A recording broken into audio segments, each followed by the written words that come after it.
तो भाई उनको भारत भारत में जो ओशो ओशो सन्यासीन है उनके लिए क्या संदेश है आपका और कैसे ओशो को आना पड़ा? बहुत अच्छा है ये। इसको लास्ट क्वेश्चन पे रखिए क्योंकि लोग को देर हो रही होगी।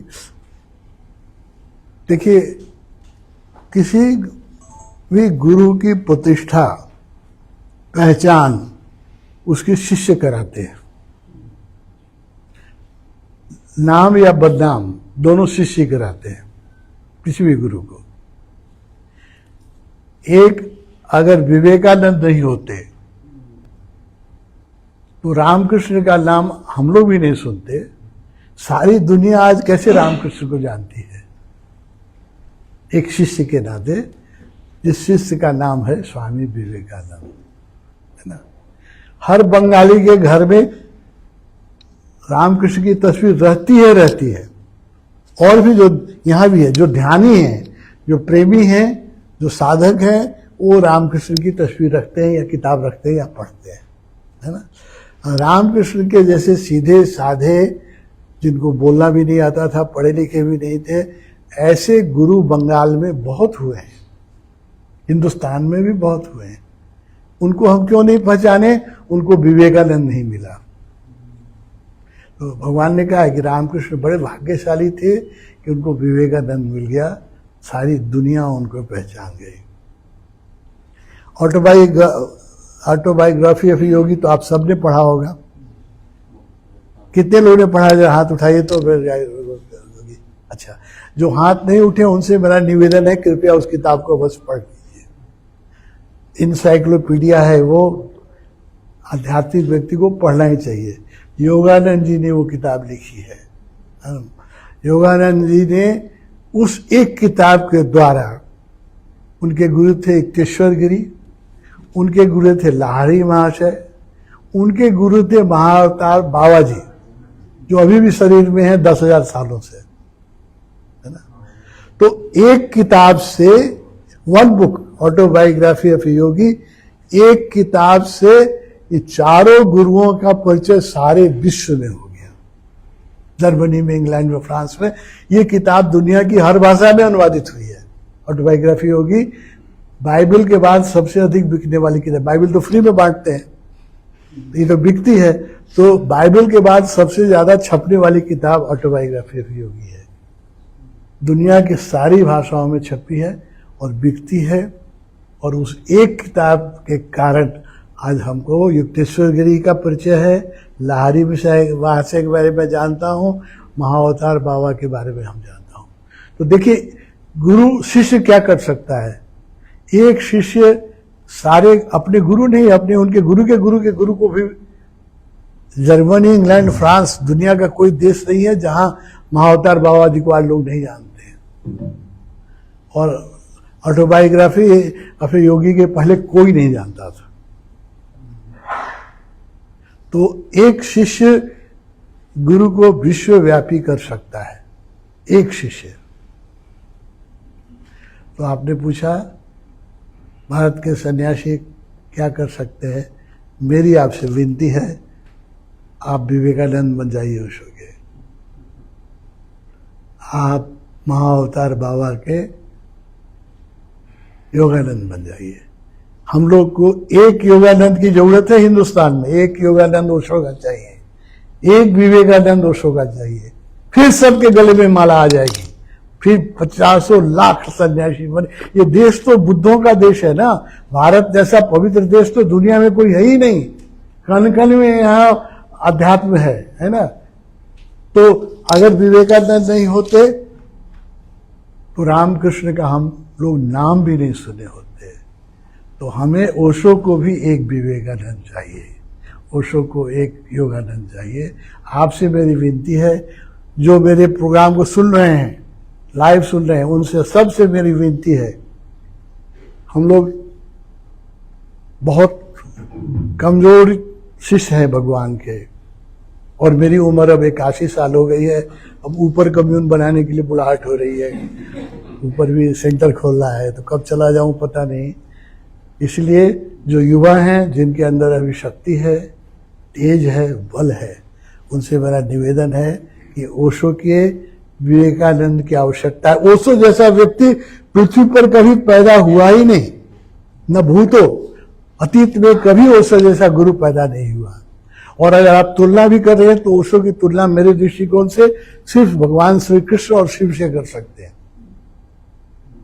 क्योंकि शिव जी तंत्र भी सिखाते थे, योग भी सिखाते थे, ध्यान भी सिखाते थे, और कृष्ण जी वैराग्य भी सिखाते थे, और 16,000 गोपियों के साथ नाचते भी थे। सारा रंग था ना, 32 कला लेके आए थे। उसी तरह 32 कला लेकर के पृथ्वी पर शिव के बाद कृष्ण आए 5,000 वर्ष के बाद, और कृष्ण के 5,000 वर्ष के बाद ओशो आए। अब फिर ओशो के लिए 5,000 वर्ष रुकना पड़ेगा, तब कोई आएगा। अभी ओशो की हैसियत का कोई व्यक्ति को आने में कम से कम 5,000 वर्ष लगेगा।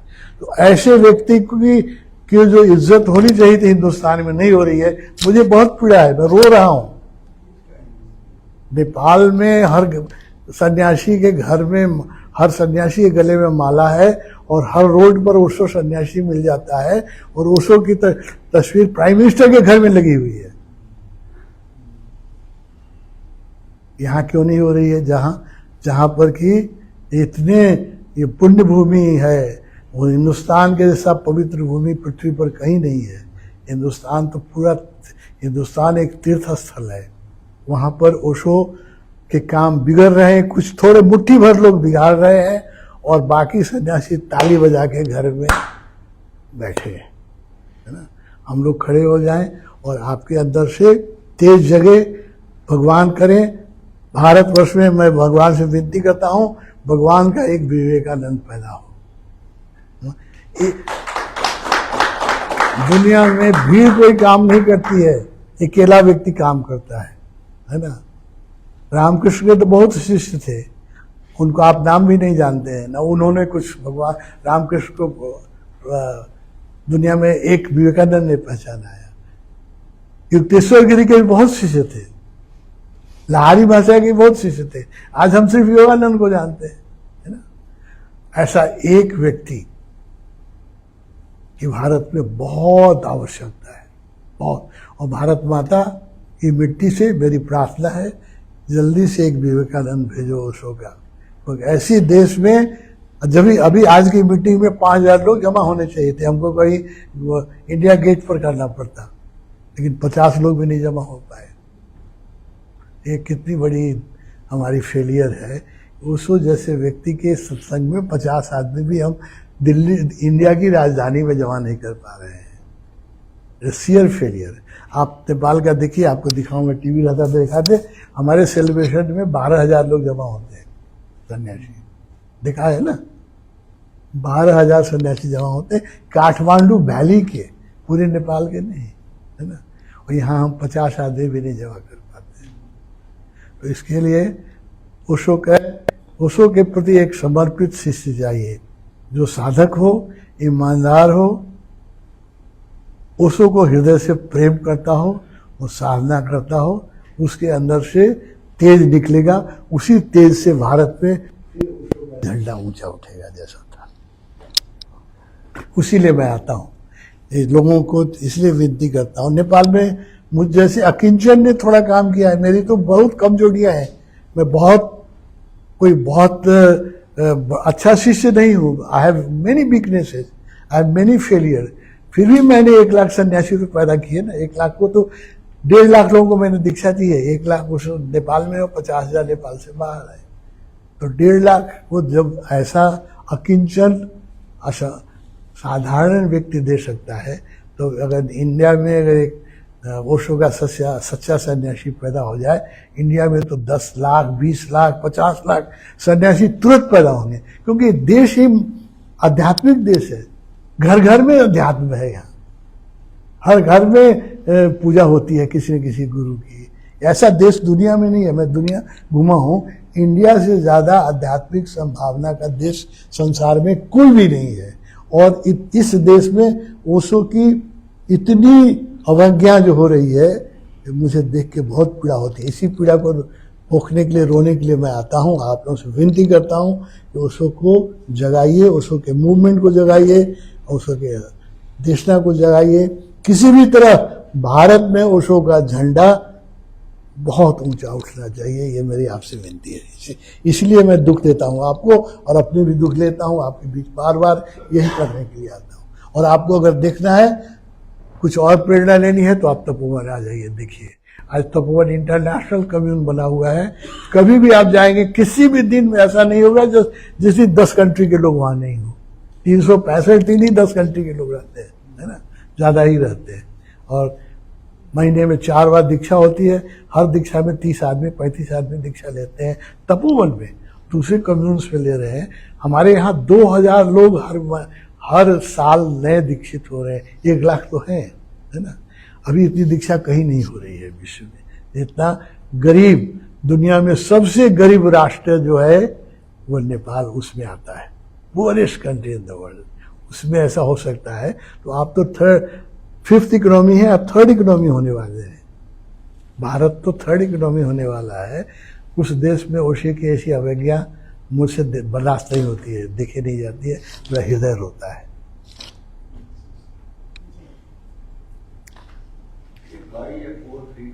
अब हम लोग कीर्तन करें।